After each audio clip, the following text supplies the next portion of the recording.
మనం రెగ్యులర్‌గా ధర్మస్థల ఇష్యూ గురించి మాట్లాడుకున్నాం. ఇప్పుడు కొత్తగా 2, 3 రోజులుగా మనం మాట్లాడుకోలేదు. హ్మ్. ఇప్పుడేందంటే 4 ప్రధానంగా విషయాల గురించి నేను మాట్లాడదలుచుకున్నాను. ఓకే. 1, 2 మీరడిగింది. అవి గాకుండా ఇంకొక 2 గూడా ఉన్నాయి. మొత్తం 4 పరిణామాలని మనం ఈ మధ్య కాలంలో జరిగింది మాట్లాడదాం. ఓకే. ఇవన్నీ గూడా వెరీ ఇంపార్టెంట్ అనమాట. ఓకే. ఇందులో మొదటిదొచ్చి ఒక తమిళ ఎంపీ, హ్మ్. తిరువల్లూరు ఎంపీ హ్మ్. శశికాంత్. ఆయన పేరు శశికాంత్ సెంథిల్ ఆయన హ్మ్. పేరు. హ్మ్. ఈ ఎంపీనే ఈ ముసుగు వ్యక్తి వెనక ఉన్నాడని గాలి జనార్దన్ రెడ్డి ఆరోపించాడు. ఓకే. గాలి జనార్దన్ రెడ్డి బీజేపీ ఎమ్మెల్యే, మనందరికి తెలుసు. పరిచితుడు. వాళ్ళ హ్మ్. కొడుకు ఈ మధ్య సినిమా. కిరీటి నా అబ్బాయి పేరు. అవునవును. ఆ అబ్బాయి కూడా హీరోగా చేశాడు. హ్మ్. గాలి జనార్దన్ రెడ్డి ఆరోపణ ఏందంటే, హ్మ్. ఇతను కాంగ్రెస్ ఎంపీ ప్లస్ ఇతను national Congress war room incharge అనమాట. హ్మ్. అంటే స్ట్రాటజిస్ట్ కూడా ఎన్నికలకి 2023లో కర్ణాటక ఎన్నికలకు కూడా ఇతను స్ట్రాటజిస్ట్గా పనిచేశాడు. ఇతని ఆధ్వర్యంలోనే ఇతను ధర్మస్థల మీద, కర్ణాటకలో ఉండే హిందూ టెంపుల్స్ మీద కుట్రపూరితంగా బీజేపీని వీక్ చేయడం కోసం ఒక ప్లాన్ చేశారు. ఈ ప్లాన్‌లో భాగంగా ఈ ముసుగు వ్యక్తిని రంగంలోకి దింపి ఇవన్నీ చేశారు. లేకపోతే 11 ఏళ్ళు ఎప్పుడో అయిపోయినాక అతను హ్మ్. ఒకవేళ నిజం చెప్తే కూడా, హ్మ్. ఎప్పుడో 94 నుంచి 2015 వరకు 19 ఏళ్ల పాటు హ్మ్. అనేక సైలెంట్. శవాలను పూడ్చానని చెప్తున్న వ్యక్తి హ్మ్. 11 ఏళ్ల పాటు అతని అంతరాత్మ మాట్లాడలేదా? ఆ! ఇప్పుడే. అంతరాత్మ 11 ఏళ్ల తర్వాత మేల్కొనిందా? హ్మ్. సో, ఈ పాప పుణ్యాలనేది అంతకుముందు 19 ఏళ్ళు, ఒక 11 ఏళ్ళు. హ్మ్. అంటే ఎంత? 30 ఏళ్ళు. హ్మ్. 30 ఏళ్ల తర్వాత జరిగింది. 30 ఏళ్ళు అంతరాత్మ సైలెంట్‌గా సైలెంట్. ఉండి, 30 ఏళ్ల తర్వాత మేల్కొనింది అతనికి. హ్మ్.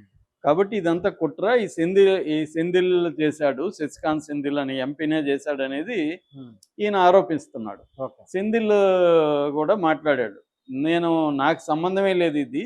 ఏమాత్రం లింక్ కూడా లేదు ఈ విషయం. నేనెక్కడ తిరువల్లూరు ఎంపీని నేను. హ్మ్.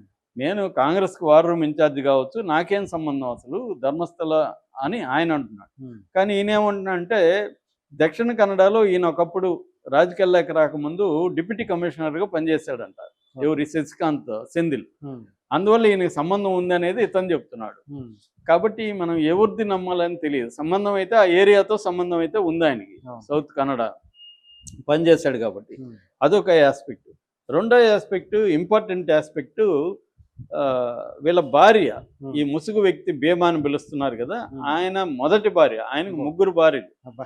మొదటి భార్య ఇప్పుడు రంగంలోకి దిగింది. హ్మ్. మరి ఆమెను బీజేపీ వాళ్ళు రంగంలోకి దించారో తెలీదు. హ్మ్. ఆమె మీడియాతో ఏం మాట్లాడుతుందంటే, వీడు ఒక భయంకరమైన దుర్మార్గుడు నా హ్మ్. మొగుడు. హ్మ్. వీడికి నేను 1999లో పెళ్ళయింది మాకు. హ్మ్. పెళ్ళైనాక ఇద్దరు బిడ్డలు పాప, బాబు. హ్మ్. నన్ను రోజు తాగొచ్చి కొట్టేవాడు ఇతను. టార్చర్ చేసేవాడు. ఇతను టార్చర్ భరించలేక నేను విడాకులకి అప్లై చేస్తే భరణం ఇవ్వాలని, నేను ఉద్యోగం ఏం చేయట్లేదనేది కూడా కోర్టులో ఇతను ప్రూవ్ చేశాడు. హ్మ్. ఇతను మామూలోడు కాదు ఇతను. హ్మ్. ఇతను డబ్బుల కోసమే ఈ డ్రామా ఆడుతున్నాడు తప్ప హ్మ్. ఇది ఎంత అబద్ధము. ఎందుకంటే 99లో నాకు పెళ్ళయింది. నేను హ్మ్. 7 ఏళ్ళు కాపురం చేశాను. అంటే హ్మ్. 2006 వరకు ఇతనితో కాపురం చేశాను. హ్మ్. ఇతను 94 నుంచి ఈ శవాల్ని ఆహ్, పూడుస్తున్నానని చెప్తున్నాడు. హ్మ్. 94 నుంచి చెప్తే ఒకరోజైనా ఇంట్లో అదొక 7 ఏళ్ళు, ఇదొక 5 ఏళ్ళు. హ్మ్. 99 అంటే 7 ఏళ్ళు. 7 హ్మ్. ఏళ్ళు నేను కాపురం ఉన్నా గదా! హ్మ్. 7 ఏళ్లలో ఎప్పుడైనా ఒకసారైనా నాకు చెప్పాలి గదా! ఆ! ఈరోజు నేను ఇలాంటి యెస్. చెప్తారు గదా! ఆ! మామూలుగా. ఆ! ఇలాంటి ఒక పాప శవాన్ని పూడ్చాను. నాకు బాధగా ఉందో ఏదో ఒకటి చెప్పుండాలి గదా! ఆ! ఎప్పుడు 7 ఏళ్లలో నాకు చెప్పలేదు ఇతను. హ్మ్.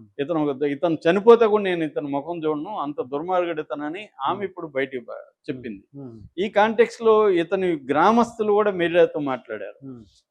వాళ్ళొచ్చి మండ్య జిల్లాలో చిక్కపల్లి అనే ఒక ఊరుంది. ఆ ఊర్లో ఇతను ఉన్నాడు. వీళ్ళు నలుగురు బ్రదర్సు. హ్మ్. వీళ్ళకొక గవర్నమెంట్ ఇల్లు గూడా కట్టిచ్చింది. ఇతను ఉద్యోగం, సద్యోగం లేకుండా తిరిగేవాడు. ఆ తర్వాత ఈ ఊరు వదిలి ఎళ్ళిపోయాడు. వీళ్ళ అన్నదమ్ములతో గూడా గొడవల్లోనే ఉండేవాడు ఇతను. హ్మ్. ఇతను మంచివాడు కాదని ఆ ఊర్లో వాళ్ళు గూడా మీడియాతో చెప్తున్నారు. ఓకే.